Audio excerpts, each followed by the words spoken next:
Friends, 303 days over. Yesterday we heard what Putin had to say. While preparing his people and military for a long-term war, he used the word war rather special military operation. Chief of General Staff of Russian military has said that Russian forces are concentrating on liberation of Donbass.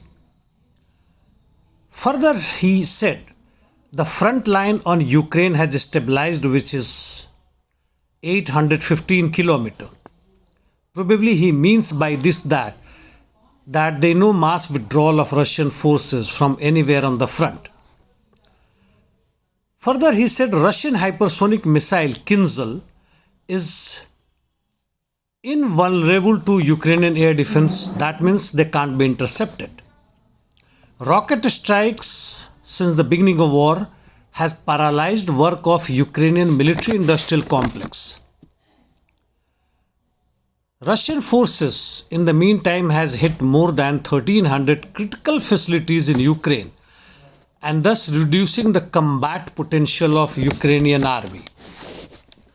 He also added that since beginning of war, West has supplied more than 350 tanks, 700 artillery system, 100 MLRS, 30 helicopters, 5,000 UAVs and manpads 5,300, totaling more than or approximately 100 billion US dollars. Coming to war zone, in south situation remains similar as what it was few weeks earlier. In north, fierce battle continuing towards Sovotovo direction and down south up to Lysychansk. The Russians are increasing their assaults.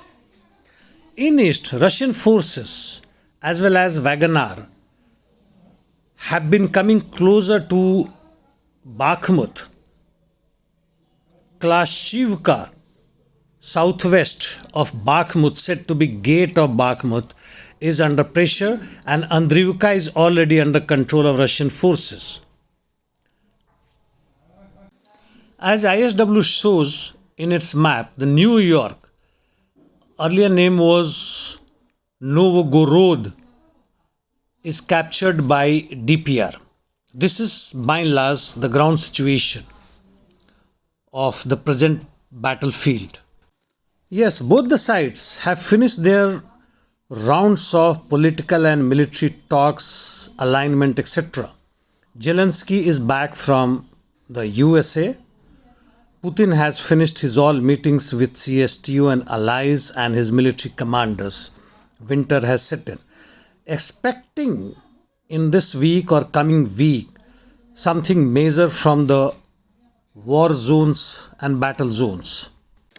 In the meantime, there is a news from Nagorno-Karabakh that Lachin corridor, which links this particular small establishment with Armenia, is blocked by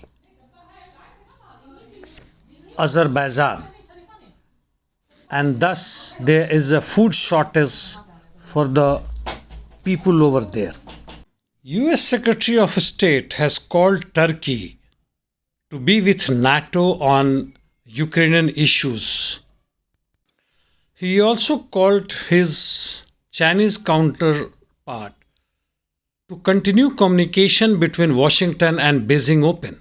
Yes, as far as the finance capital and its growth is concerned, it must continue despite all the wars, despite all pandemic which is threatening to re-emerge from the Chinese land.